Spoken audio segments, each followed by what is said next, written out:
Funding for the Muck is provided by Code H Cutlery, the Maya Hurwitz Trust, and individuals like you from our listening audience. For more information about the Muck, visit www.welcometothemuck.com.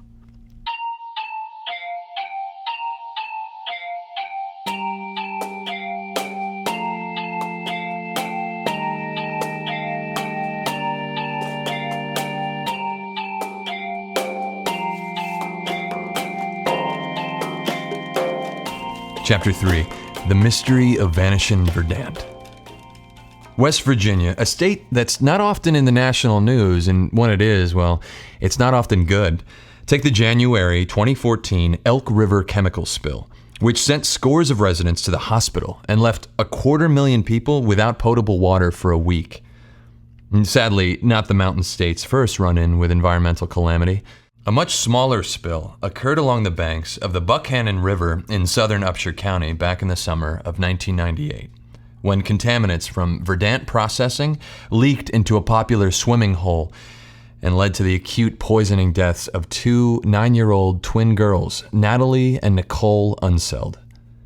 After an extensive investigation, the plant's owner, Gregory Verdant, was charged with criminal negligence. His attorneys arranged a plea bargain with federal prosecutors, reducing his sentence to a modest fine and community service. But on the day of his hearing, Verdant vanished. And he hasn't been seen or heard from since, which is what brings me here today. Now, some 15 years later, to find out what happened, to uncover the truth, or at least to shed light on a past injustice that a small town might otherwise prefer to forget.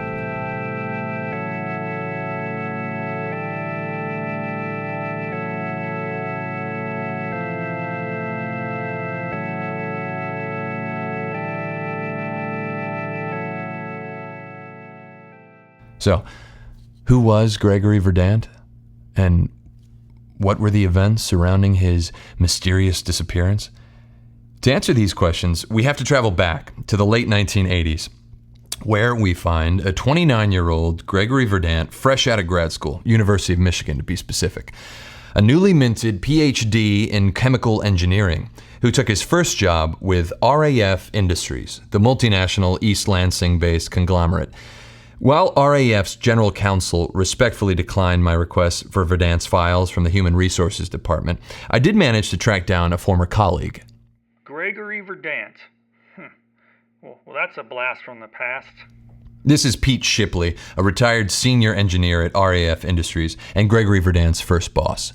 He was quite a whiz, as I recall, Clever, dedicated, pretty ambitious, too. How was he viewed by his work colleagues? Well, as far as I recall, he was friends with everybody. Hard worker, too. Gregory, he led by example. It's probably why he rose so quickly in the company. Oh, yeah, he got promoted? Oh, he sure did, multiple times. I was his first boss, but definitely not his last boss. By all accounts, Verdant was an all-star employee. After just 2 years, he had made his way to mid-level management, and by 1995, he was the deputy director of RAF's North American R&D department. For Gregory, it was all about the process of discovery, experimentation, trial and error. He had some big breakthroughs, but I guess our company was more, I don't know how to say it, but risk-averse? Yeah, risk-averse, sure. Don't rock the boat, I guess Gregory just had too much to offer. He wanted to push the boundaries further than the organization would allow. He was an idealist, I guess. He really thought he could make a difference and change the world, do some good, Yeah, he was a true believer in the science of it all. RAF brass, they were just more, I don't know, pragmatic. Is that why he left? Well, yeah, he never told me directly, but if you ask me, sure, it's probably why he made his move. By made his move, Pete's referring to Verdant leaving RAF Industries, which occurred in the spring of 1997. Although I was unable to uncover any documents related to the cause of his separation, I have no reason to believe it wasn't amicable. More likely, based on the May 97 legal incorporation of Verdant Processing, LLC, Verdant's departure was a strategic decision on his part, a reflection of his innovative entrepreneurial spirit and it was this burning desire to strike out on his own that ultimately brought Gregory Verdant to the rural Appalachian hills of Upshur County, West Virginia.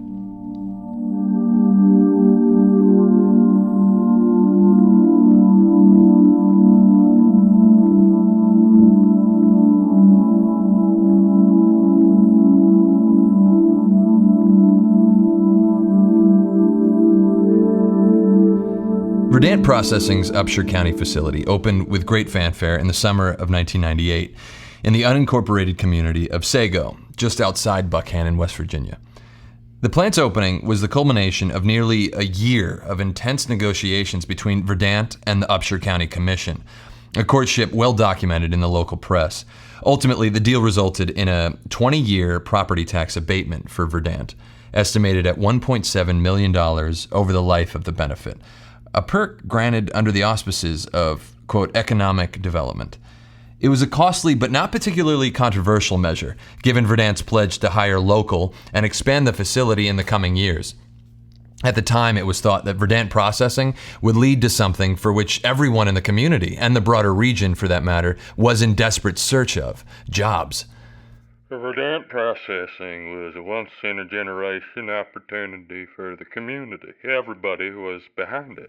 This is then-Commission President J.P. Humphreys, who agreed to talk on the record with the Muck. Well, first, you got the construction jobs, then you got the shift jobs. Well, only a dozen at first, but with the growing demand for clean coal, well, for a plant making these sorts of chemicals, everybody thought, sky's the limit. These sorts of chemicals, the ones to which Commissioner Humphreys was referring, and the type that Verdant Processing was fully invested in, are known in the coal industry as cleaning agents, complex chemical compounds that, when sprayed on coal prior to its being burned, greatly reduce particulate matter. The process is fairly commonplace nowadays, but at the time, Verdant's operation was on the forefront of cutting-edge technology. It was good for the environment, good for the economy, good for the people, a win-win-win. But then something went wrong, didn't it? Yes, something certainly did go wrong. Dead wrong. To understand just what went wrong some 15 years ago, I'll begin the next installment with my first on-location interview. Upshur County Sheriff Lisa Hughes, a dedicated law officer whose father, the recently deceased Roy Hughes, served as Upshur County Sheriff before her and played a lead role in investigating the incidents from the summer of '98, which gave rise to my presence here today. All in due time. This is Albert Edwin Carter from Buckhannon, West Virginia, inviting you to join me next time on The Muck.